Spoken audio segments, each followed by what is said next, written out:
Hello everyone, this is third lecture on electromagnetism और आज के इस लेक्चर में हम डिस्कस करने वाले बहुत ही इंटरेस्टिंग टॉपिक के बारे में, that is electromagnetic induction. Electromagnetic induction होता क्या है और इसकी हमारे लिए क्या इंपॉर्टेंस है, इससे पहले हम ये डिस्कस कर लेते हैं कि हमने फर्स्ट और सेकेंड लेक्चर में क्या डिस्कस किया था। तो फर्स्ट लेक्चर में हमने बात की थी कि जब भी आप किसी कंडक्टर में, किसी वायर में, किसी कंडक्टर में इलेक्ट्रिक करंट पास करते हो, इलेक्ट्रिसिटी पास करते हो, तो उसकी वजह से उस वायर के अराउंड एक मैग्नेटिक फील्ड प्रोड्यूस हो जाता है, उस कंडक्टर के अराउंड एक मैग्नेटिक फील्ड प्रोड्यूस हो जाता है, जिसकी हमने डायरेक्शन का पता किया था राइट हैंड थंब रूल से।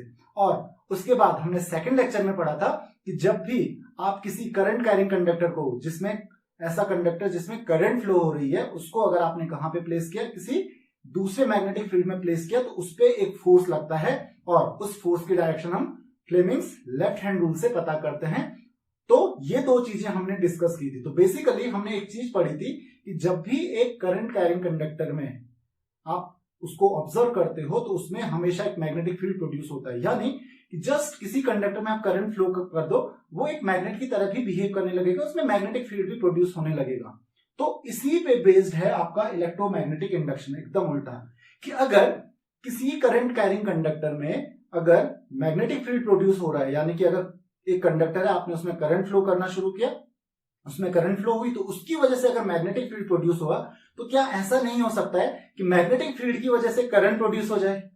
बहुत ही इंटरेस्टिंग कॉन्सेप्ट है ना। तो यही कॉन्सेप्ट है इलेक्ट्रोमैग्नेटिक इंडक्शन का, कि कैसे हम मैग्नेटिक फील्ड की हेल्प से इलेक्ट्रिक करंट प्रोड्यूस करते हैं। क्या आपने कभी सोचा कि आपके घरों में जो इलेक्ट्रिसिटी आती है, जो इलेक्ट्रिक करंट आती है, जिसकी हेल्प से आप बहुत सारे काम करते हो, बहुत सारे डिवाइसेस यूज करते हो, इवन आप जिस फोन पे आप ये वीडियो अभी देख रहे हो या फिर जिस लैपटॉप पे आप ये वीडियो देख रहे हो, उस फोन को चार्ज करने के लिए भी आपने इलेक्ट्रिसिटी का यूज किया। और क्या आपने कभी भी ये सोचा है कि इलेक्ट्रिसिटी आती कैसे है? वो इसी कॉन्सेप्ट से आती है, इलेक्ट्रोमैग्नेटिक इंडक्शन के कॉन्सेप्ट से। तो ध्यान से समझिए कि इलेक्ट्रोमैग्नेटिक इंडक्शन का कॉन्सेप्ट होता क्या है। तो जैसे मैंने अभी कहा कि एक करंट कैरिंग कंडक्टर में मैग्नेटिक फील्ड प्रोड्यूस होती है, वो हमने फर्स्ट लेक्चर में डिस्कस कर लिया था कि अगर कंडक्टर में करंट फ्लो हो रही है तो उसमें मैग्नेटिक फील्ड भी प्रोड्यूस हो जाएगा अपने आप। लेकिन अब ये मैग्नेटिक फील्ड से हम करंट कैसे प्रोड्यूस करें? तो उसके लिए हमारे पास एक कॉन्सेप्ट आया कि जब भी आप किसी भी करंट कैरिंग कंडक्टर में उस या किसी कॉइल से रिलेटेड मैग्नेटिक फ्लक्स, ये फ्लक्स क्या होता है, या इसको हम मैग्नेटिक फ्लक्स कहते हैं। तो पहले हमें मैग्नेटिक फ्लक्स का कॉन्सेप्ट समझ लेते हैं कि मैग्नेटिक फ्लक्स होता क्या है। आपको पता है कि मान लेते हैं ये कॉइल है, या आपके पास एक कंडक्टर है, जैसे आपने देखा था सोलेनॉइड टाइप का एक कंडक्टर देखा था आपने। तो अगर एक कॉइल है आपके पास, कुछ इस तरीके की कॉइल है, और उस कॉइल को आपने गैल्वेनोमीटर से कनेक्ट किया है, कुछ नहीं, एक सर्किट कंप्लीट कर लिया है, करेक्ट। तो ये कॉइल है और इस कॉइल के पास या इस कॉइल के आसपास आप मैग्नेटिक फील्ड लाइंस को चेंज करते हो। अभी मैग्नेटिक फील्ड लाइंस कहां से आती हैं? ऑब्वियसली मैग्नेटिक फील्ड से। मैग्नेटिक फील्ड कहां से आता है? मैग्नेट से। तो एक मैग्नेट से ये होगा। तो हमने एक एक्सपेरिमेंट किया। क्या एक्सपेरिमेंट किया? हमने एक मैग्नेट लिया, मैग्नेट नॉर्थ और साउथ पोल उसका होगा, और हमने क्या किया, जैसे ही हम इस मैग्नेट को इस करंट कैरिंग कंडक्टर के पास, सॉरी ये करंट कैरिंग कंडक्टर नहीं है, जैसे ही हम इस मैग्नेट को इसके पास लेके आते हैं, इस कॉइल के पास लेके आते हैं, तो हमने देखा कि जो गैल्वेनोमीटर है इसमें डिफ्लेक्शन शो होने लगता है, ये डिफ्लेक्ट होने लगता है। आपको पता है कि गैल्वेनोमीटर क्या होता है? गैल्वेनोमीटर एक सिर्फ ऐसा डिवाइस होता है, वो जस्ट क्या करता है कि जब भी उसमें करंट फ्लो होता है तो डिफ्लेक्ट करने लगता है, तो वो डिफ्लेक्शन शो करने लगता है। और फिर जब हम दूर लेके जाते हैं तो फिर से ये डिफ्लेक्शन शो करता है, लेकिन इस समय ये अपोजिट डायरेक्शन में शो करता है। तो मैंने क्या कहा, जब मैग्नेट को हम इसके पास लेके गए तो ये डिफ्लेक्ट हुआ, फिर जब मैग्नेट को दूर लेके गए तो फिर से डिफ्लेक्ट हुआ, लेकिन इस समय अगर पास लेके जाने में इधर को डिफ्लेक्शन शो कर रहा था, तो दूर लेके जाने में वो दूसरी डायरेक्शन में डिफ्लेक्ट हो रहा था। दूसरी डायरेक्शन में डिफ्लेक्ट होने का मतलब क्या हुआ कि करंट फ्लो हो रही है, एक बार इस डायरेक्शन में पास लेके जा रहे हैं तो किसी और डायरेक्शन में फ्लो हो रही है, और दूर लेके जा रहे हैं तो किसी और डायरेक्शन में ये करंट फ्लो हो रही है। तो यहां पर हम क्या समझने वाले हैं, इससे हमको क्या पता चलता है, क्या किया हमने ऐसा कि जिसकी वजह से करंट प्रोड्यूस हुई? क्योंकि हमने एक एक्सपेरिमेंट किया और हमने यहाँ पे ये देखा कि करंट प्रोड्यूस हो रही है। तो क्या हमने ऐसा किया? तो हमने चेंज किया उसका मैग्नेटिक फ्लक्स। तो मैग्नेटिक फ्लक्स क्या है कि मान लेते हैं ये सामने से हम बनाते हैं कि मान लेते हैं कॉइल है, और इस कॉइल के आसपास से, जैसे कि आप को पता है कि नॉर्थ पोल और साउथ पोल जो होते हैं मैग्नेट के, नॉर्थ पोल से मैग्नेटिक फील्ड लाइन पास होती है और ये साउथ पोल की तरफ जाती है। तो ये तो आपको ऑलरेडी पता है, साउथ पोल की तरफ मैग्नेटिक फील्ड लाइंस पास होती है। तो होता क्या है कि जब आप इस मैग्नेट को दूर लेके जाते हो तो जो number of magnetic field lines इस कॉइल को क्रॉस कर, इस कॉइल के अंदर से होते हुए जा रही हैं, तो number of magnetic field lines क्या हो जा रही है, वो मैग्नेटिक फील्ड लाइंस बढ़ जा रही हैं। लेकिन जब आप इस मैग्नेट को दूर लेके जा रहे हो तो number of magnetic field lines क्या हो जा रही है, कम हो जा रही है। तो यही मैग्नेटिक फ्लक्स होता है। मैग्नेटिक फ्लक्स क्या होता है, मैग्नेटिक फ्लक्स होता है number of magnetic field lines, ध्यान रखिए, these are the number of magnetic field lines passing through per unit area, number of magnetic field lines passing through per unit area, ध्यान रखिए, तो उसको हम कहते हैं मैग्नेटिक फ्लक्स। तो किसी गिवन एरिया में कितनी मैग्नेटिक फील्ड लाइंस पास हो रही है, आपको पता है किसी गिवन एरिया में मैग्नेटिक फील्ड लाइंस जितनी ज्यादा होंगी वहां पे मैग्नेटिक फील्ड उतना स्ट्रांग होगा, मैग्नेटिक फील्ड लाइंस जितनी कम होंगी वहां पे मैग्नेटिक फील्ड उतना कम होगा। तो हम वही करते हैं, अगर पास लेके जाते हैं तो मैग्नेटिक फील्ड, उसके आसपास मैग्नेटिक फील्ड स्ट्रांग हो जाता है, उसकी वजह से इसके अंदर से जो number of magnetic field lines होंगी वो ज्यादा पास होंगी। और जब आप दूर लेके जाओगे इसको, तो दूर लेके जाने में क्या हो रहा है, क्योंकि दूर लेके जा रहे हो तो इसके पास फिर मैग्नेटिक फील्ड, इसके पास का मैग्नेटिक फील्ड वीक हो जाएगा और उसकी वजह से number of magnetic field lines जो जाएंगी कॉइल से वो कम हो जाएंगी। तो हम कर क्या रहे हैं, हम मैग्नेटिक फील्ड लाइंस को चेंज कर रहे हैं। अगर आप स्टेशनरी रखोगे, चाहे आप मैग्नेट को इसके कितना भी पास रख लो या फिर कितना भी दूर रख लो, अगर आप मैग्नेट को स्टेशनरी रखोगे यानी कि मूव नहीं करोगे तो यहां पे बिल्कुल भी करंट प्रोड्यूस नहीं होती है। और जब आप मूव करते हो, पास लेके जाते हो फिर दूर लेके जाते हो, पास लेके जाते हो दूर लेके जाते हो, तो डिफ्लेक्शन शो हो रहा है गैल्वेनोमीटर में। इसका मतलब क्या हुआ, इसका तो एक ही मतलब है कि जो गैल्वेनोमीटर में डिफ्लेक्शन शो हो रहा है, क्यों शो हो रहा है, क्योंकि वहां पे करंट प्रोड्यूस हो रही है। और करंट किस वजह से प्रोड्यूस हो रही है, क्या किया हमने ऐसा कि करंट प्रोड्यूस हुई, हमने कुछ नहीं किया, हमने number of magnetic field lines passing through per unit area वो चेंज कर दिया। यानी कि आप ये कह सकते हो कि हमने क्या चेंज किया, मैग्नेटिक फ्लक्स चेंज किया। तो यही है इलेक्ट्रोमैग्नेटिक इंडक्शन का कॉन्सेप्ट। तो इलेक्ट्रोमैग्नेटिक इंडक्शन का कॉन्सेप्ट क्या कहता है कि whenever the number of magnetic field lines, या आप कह सकते हो whenever the magnetic flux linked to a coil is changed and EMF is induced in it, यानी कि आप कभी भी किसी कॉइल से लिंक्ड मैग्नेटिक फ्लक्स को चेंज करते हो, जस्ट मैग्नेटिक फ्लक्स को चेंज करते हो, उसकी वजह से इसमें एक ईएमएफ इंड्यूस होता है, ईएमएफ प्रोड्यूस होता है और उसी ईएमएफ की वजह से करंट फ्लो होता है। इस ईएमएफ को हम इंड्यूस्ड ईएमएफ कहते हैं। तो क्या कहा मैंने कि whenever the number of magnetic field lines passing through a coil, या आप कह सकते हो whenever the magnetic flux linked to a coil is changed and EMF is produced in it, और उस ईएमएफ को हम कहते हैं इंड्यूस्ड ईएमएफ। क्या कहते हैं हम उसको, इंड्यूस्ड ईएमएफ। इंड्यूस का मतलब होता है इंस्पायर, तो उसको हम कहते हैं इंड्यूस्ड ईएमएफ। तो आई होप कि आपको इतना समझ में आ गया होगा कि इंड्यूस्ड ईएमएफ क्या है, एंड दिस फिनोमेनन, इसी फिनोमेनन को हम कहते हैं इलेक्ट्रोमैग्नेटिक इंडक्शन।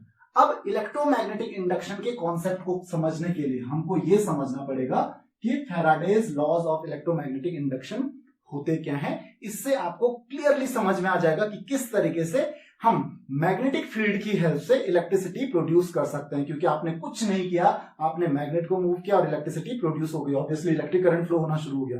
तो यही कॉन्सेप्ट है, जिस कॉन्सेप्ट पे बेस्ड है आपका, जितनी भी आपके घरों पे इलेक्ट्रिसिटी आती है वो सारा इसी कॉन्सेप्ट पे बेस्ड है, वो है इलेक्ट्रोमैग्नेटिक इंडक्शन पे बेस्ड। और ये जो कॉन्सेप्ट है ये फैराडे के सिर्फ 2 लॉज पे बेस्ड है। अगर आपको ये 2 लॉज समझ में आ गए तो आप पूरी इलेक्ट्रिसिटी को, पूरा किस तरीके से इलेक्ट्रिसिटी जनरेट होती है, हर वो चीज समझ जाओगे। तो फैराडेज के 2 लॉ हैं, फैराडे के 2 लॉ हैं।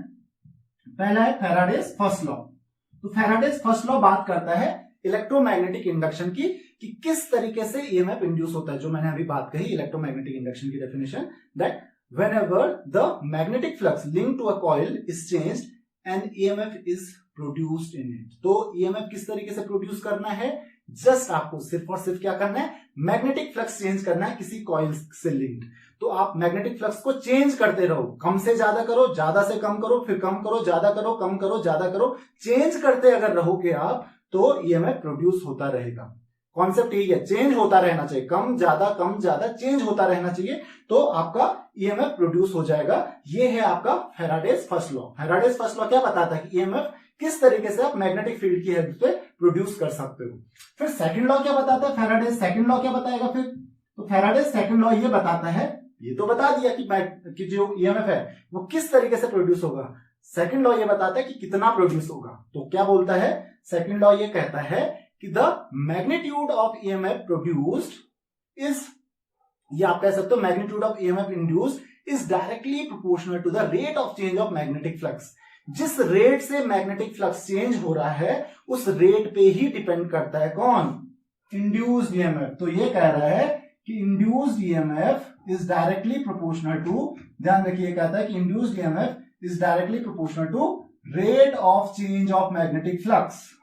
यानी जितना तेजी से rate of change of magnetic flux, यानी कि जितना तेजी से आप इस मैग्नेटिक फ्लक्स को चेंज करोगे, यानी मैग्नेटिक फ्लक्स तेजी से कैसे चेंज होगा, इस मैग्नेट को आप तेजी से मूव करो तो उतना ज्यादा ईएमएफ इंड्यूस होगा। अगर स्लोली मूव करोगे तो कम इंड्यूस होगा। कौन कहता है ये कहता है फैराडे सेकंड लॉ, कि अगर आप मैग्नेटिक फ्लक्स को बहुत तेजी से चेंज कर रहे हो तो ईएमएफ उतना ज्यादा इंड्यूस होगा। आराम से कर रहे हो, यानी कि मैग्नेट को आराम से मूव करोगे तो फ्लक्स आराम से चेंज होता रहेगा, और फ्लक्स आराम से चेंज होगा तो ईएमएफ क्या होगा, कम इंड्यूस होगा। अगर आप तेजी से कर रहे हो उसको मूव तो फ्लक्स तेजी से चेंज हो रहा है, यानी कि rate of change of magnetic flux क्या है, बहुत ज्यादा है, और उसकी वजह से जो ईएमएफ इंड्यूस होगा वहां पे वो भी ज्यादा होगा, इंड्यूस ईएमएफ ज्यादा होगा। किस वजह से, वो सेकंड लॉ बताता है आपको, सिर्फ और सिर्फ rate of change of magnetic flux की वजह से।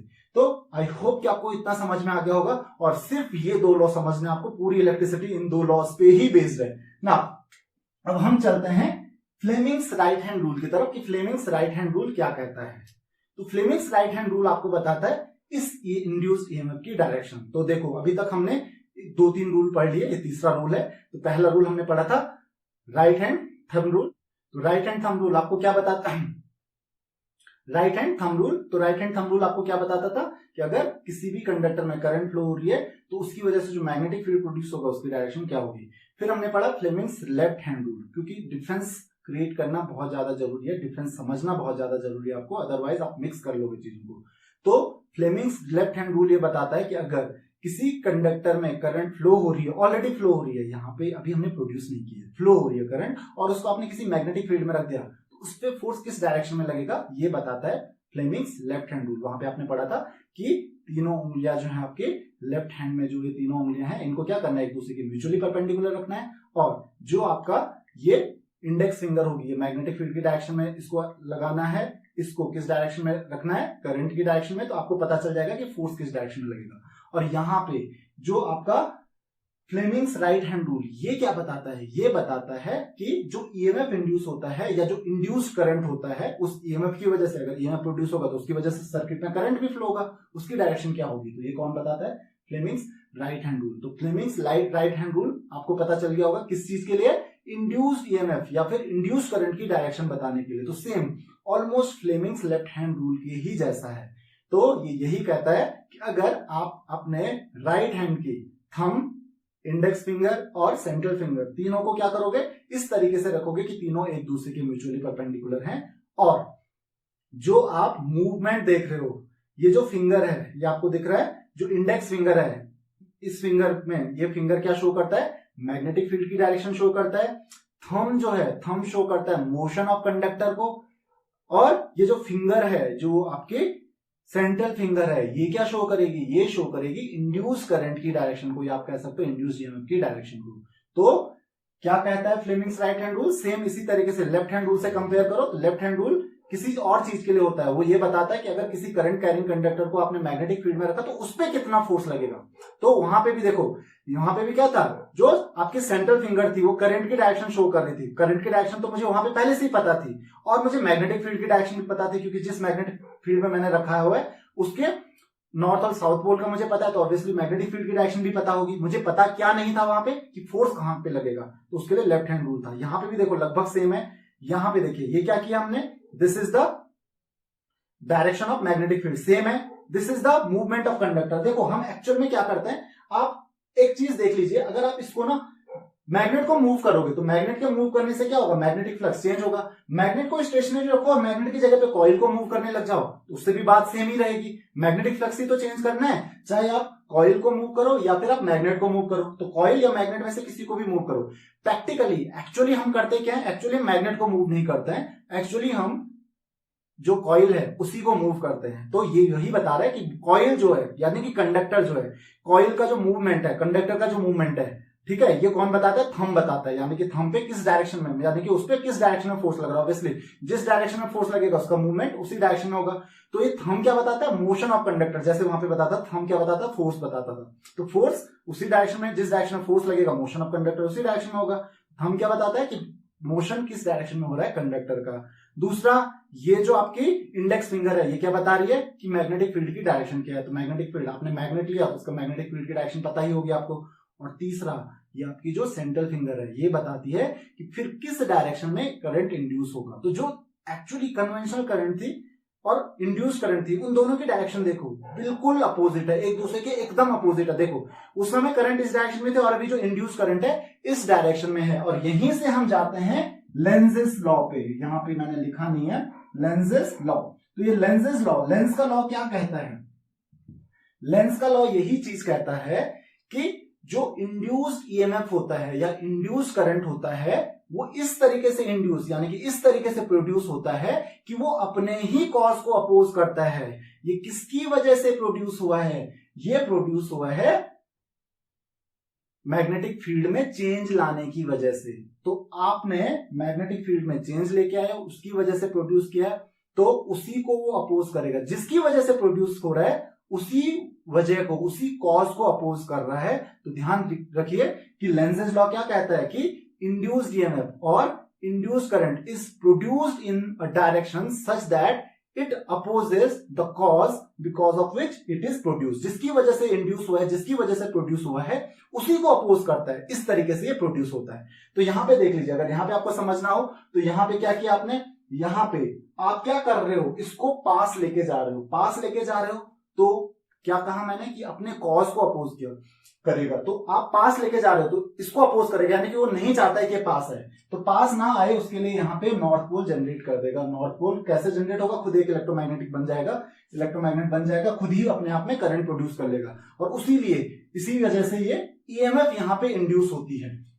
उसी तरीके से अगर आप उल्टा करोगे, अगर आप दूर लेके जाओगे, तो आप दूर लेके जा रहे हो तो वो नहीं चाहता है कि, अगेन लेंस लॉ को याद रखो, वो नहीं चाहेगा कि आप उसको दूर लेके जाओ। तो वो क्या करेगा, इधर उस समय नॉर्थ पोल बना था तो उसको अट्रैक्ट करने की कोशिश करेगा, यानी कि उस समय इधर साउथ पोल बन जाएगा। तो आपको पता है नॉर्थ और साउथ चेंज हो रहे हैं ना। पास लेके जाने में इधर नॉर्थ पोल डेवलप हो जा रहा है, दूर लेके जाने में साउथ पोल डेवलप हो जा रहा है। यानी कि पास लेके जाओगे नॉर्थ पोल बन रहा है, यानी कि अपोज कर रहा है, नहीं चाहता हो कि पास है। और अगर वो नॉर्थ पोल बन रहा है तो नॉर्थ पोल में आपको पता है करंट की जो डायरेक्शन होगी वो किस डायरेक्शन में होगी, वो होगी एंटी क्लॉकवाइज। और जब दूर लेके जा रहे हो साउथ पोल बन जा रहा है तो करंट की डायरेक्शन क्या हो जाएगी, क्लॉकवाइज। तो पास लेके जा रहे हो तो करंट की डायरेक्शन कुछ और है, दूर लेके जा रहे हो तो करंट की डायरेक्शन कुछ और है। तो यहां पर करंट की डायरेक्शन जो है वो कंटिन्यूअसली चेंज होती रहती है। तो आई होप कि आपको लेंजेस लॉ भी समझ में आ गया होगा और फ्लेमिंग्स राइट हैंड रूल भी समझ में आ गया होगा। और इसी चीज पे बेस्ड है आपका जो भी आपकी इलेक्ट्रिसिटी जनरेट होती है। जस्ट फैराडेज लॉस को समझिए। हमको करना क्या है, इलेक्ट्रिसिटी प्रोड्यूस करने के लिए, इलेक्ट्रिक करंट जनरेट करने के लिए सिर्फ और सिर्फ यही तो काम करना है कि हमको सिर्फ और सिर्फ मैग्नेटिक फ्लक्स चेंज करना है। तो मैग्नेटिक फ्लक्स चेंज करने के लिए क्या करना पड़ेगा, आपको कंडक्टर को मूव करते रहना पड़ेगा। अब ये कॉन्सेप्ट है किसका, जनरेटर का, जिसको आप डायनामो कहते हैं। तो डायनामो के बारे में आपको पता तो है कि इससे इलेक्ट्रिसिटी प्रोड्यूस होती है, पर कैसे होती है वो आपको नहीं पता। तो आपको सिर्फ एक काम करना है कि एक कॉइल रखनी है और उस कॉइल का मैग्नेटिक फ्लक्स चेंज करते रहना है। जस्ट मैग्नेटिक फ्लक्स चेंज करते रहो। तो कैसे चेंज करोगे कि मैग्नेट में रखो, उसको मैग्नेट के पास रखो, या फिर ये तो आपने देखा एग्जांपल कि आप दूर लेके जाओ फिर पास लेके जाओ। जस्ट उसको मूवमेंट चाहिए होता है, मोशन चाहिए होता है। और इसीलिए आप टर्बाइंस का यूज करते हो। तो टर्बाइन क्या करता है, डायनामो में जो कंडक्टर रखा होता है, जो कॉइल रखा होता है, उसको घुमाता है, उसको मूवमेंट करवाता है। उसकी वजह से उसमें मैग्नेटिक फ्लक्स चेंज होता है और मैग्नेटिक फ्लक्स चेंज होने की वजह से इलेक्ट्रिसिटी जनरेट होती है। तो ये कॉन्सेप्ट है डायनामो का या जनरेटर का, इलेक्ट्रिसिटी किस तरीके से जनरेट होती है। इसको मैं कभी किसी और वीडियो में डिटेल्स में बताऊंगा। तो आई होप ये चीज समझ में आ गई होगी। और अब हम डिस्कस करते हैं अल्टरनेटिंग और डायरेक्ट करंट के बारे में कि अल्टरनेटिंग करंट क्या होती है और डायरेक्ट करंट क्या होती है, दोनों के बीच में डिफरेंसेस क्या होते हैं। तो अल्टरनेटिंग करंट, नाम ही उसका अल्टरनेटिंग है। अल्टरनेटिंग मतलब चेंज होते रहना। तो the current in which the direction और मैग्नीट्यूड कीप्स चेंजिंग कंटिन्यूअसली। तो अल्टरनेटिंग करंट एक ऐसी करंट होती है जिसमें मैग्नीट्यूड और डायरेक्शन कंटिन्यूअसली चेंज होता रहता है। तो उसको हम क्या कहते हैं, अल्टरनेटिंग करंट कहते हैं। मैग्नीट्यूड मतलब पहले बढ़ेगी, फिर कम होगी, जीरो तक आएगी, फिर अपोजिट डायरेक्शन में बढ़ेगी, फिर मैक्सिमम जाएगी, फिर 0 तक आएगी, फिर डायरेक्शन चेंज कर देगी। तो इसकी डायरेक्शन भी चेंज होती रहती है और मैग्नीट्यूड भी चेंज होता रहता है, बढ़ती रहती है, घटती रहती है, बढ़ती रहती है, घटती रहती है। अब आपको इसकी स्पीड पता है कि कितनी ज्यादा इसकी स्पीड होती है? इसकी होती है 50 हर्ट्ज। 50 हर्ट्ज का मतलब क्या हुआ कि 50 टाइम्स ये अपनी direction, 50 times left, 50 times right, ये अपनी डायरेक्शन चेंज करता रहता है। तो इसका मतलब 100 टाइम्स इसकी डायरेक्शन चेंज हो गई एक सेकंड में। तो 100 टाइम्स इधर, 50 टाइम्स इधर, 50 टाइम्स इधर, इस तरीके से डायरेक्शन चेंज करता रहता है एक सेकंड में। तो ये आपको समझ में आ गया होगा कि किस तरीके से करंट मूव करते रहते हैं। तो इतना फास्ट ये चेंज होता रहता है। तो ये फ्रीक्वेंसी तो खैर इसको हम बाद में भी डिस्कस करेंगे। और direct current in which the magnitude and the direction of current remain as it is, it remains constant. ना डायरेक्शन चेंज होती है ना मैग्नीट्यूड चेंज होता है करंट का। तो ध्यान रखिए, ऑल्टरनेटिंग करंट मैग्नीट्यूड और डायरेक्शन चेंज होती रहती है। डायरेक्ट करंट में मैग्नीट्यूड और डायरेक्शन चेंज नहीं होती है। तो मैग्नीट्यूड और डायरेक्शन एज इट इज रहती है। तो मैग्नीट्यूड भी सेम रहता है और डायरेक्शन भी सेम रहता है। अब डायरेक्ट करंट की आपको बात करनी है तो पता है कि पॉजिटिव टर्मिनल होता है, नेगेटिव टर्मिनल होता है, पॉजिटिव से नेगेटिव की तरफ फ्लो होती है। लेकिन ऑल्टरनेटिंग करंट में तो भाई डायरेक्शन ही चेंज हो रही है। तो इसी वजह से ऑल्टरनेटिंग करंट में पॉजिटिव नेगेटिव टर्मिनल आपको कभी भी देखने को नहीं मिलेगा। अगर प्रोडक्शन की बात करें तो जो डायरेक्ट करंट होती है, तो डायरेक्ट करंट आपको सेल, बैटरीज, वहां से आपको डायरेक्ट करंट ही मिलती है। उसमें देखा होगा आपने, बैटरी में हमेशा पॉजिटिव और नेगेटिव टर्मिनल होता है। लेकिन ऑल्टरनेटिंग करंट जो होती है, ऑल्टरनेटिंग करंट में कोई नेगेटिव पॉजिटिव टर्मिनल नहीं होता है। ऑल्टरनेटिंग करंट कहां से प्रोड्यूस होती है? डायनामो से, जो एसी जनरेटर होता है, जो कि आप जो आपके पावर प्लांट्स होते हैं, थर्मल पावर प्लांट हो या फिर जहां पे भी आपके डैम्स हो, वहां पे क्या होते हैं? ये जनरेटर्स होते हैं। तो वहां से ही ये प्रोड्यूस होती है।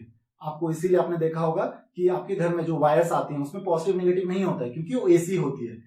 तो आई होप कि आपको ये डिफरेंसेस समझ में आ गए होंगे ऑल्टरनेटिंग और डायरेक्ट करंट के बीच में।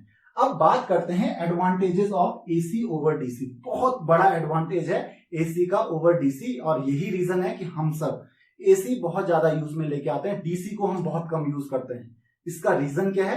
इसका रीजन ये है कि डीसी में जो पावर लॉस होता है ना, बहुत ज्यादा होता है, क्योंकि एसी में आप वोल्टेज को कम ज्यादा कर पाते हो, डीसी में नहीं कर पाते हो। इसकी वजह से डीसी में पावर लॉसेस बहुत कम होते हैं। जब शुरू में इलेक्ट्रिसिटी सप्लाई करना शुरू हुआ था, जब इलेक्ट्रिसिटी प्रोड्यूस करके हम घरों में लाइट लेके आए थे, जब एडिसन ने ये सब काम शुरू किया था, उस टाइम एक पावर प्लांट होता था जहां पे इलेक्ट्रिसिटी जनरेट होती थी, और इलेक्ट्रिसिटी जो प्रोड्यूस होती थी ना, वो जस्ट उसके 1 किलोमीटर के आसपास, 1 किलोमीटर से भी कम, बल्कि आधे किलोमीटर के रेडियस में सप्लाई होती थी। और अगर आप उससे दूर भेजोगे, तो जितना दूर भेजोगे वायर के अक्रॉस, उतनी ज्यादा पावर लॉस होती है, और उसकी वजह से दूर तक आप भेज ही नहीं पाते थे। मतलब आपको हर 1 किलोमीटर में एक इलेक्ट्रिसिटी का पावर प्लांट जनरेट करना पड़ता, मतलब पावर प्लांट बनाना पड़ता, और वहीं पे हर 1 किलोमीटर के रीजन में आपको इलेक्ट्रिसिटी जनरेट करनी पड़ती। तो कितना डिफिकल्ट टास्क था, और यही काम, यही जो डिसएडवांटेज था डीसी का, वो एसी ने पूरा किया। तो एसी के केस में हम क्या करते हैं? हम वोल्टेज इतना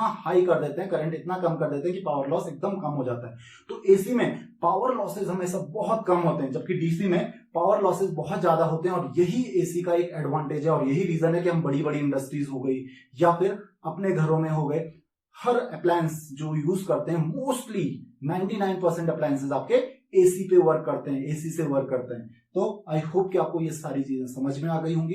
अगर आपके कोई भी डाउट्स हैं, कोई भी क्वेरीज हैं, तो आप मुझे कमेंट्स, फेसबुक, इंस्टाग्राम, कहीं पे भी क्वेश्चन पूछ सकते हैं। So this is all in this lecture. See you in the next lecture. Thank you very much.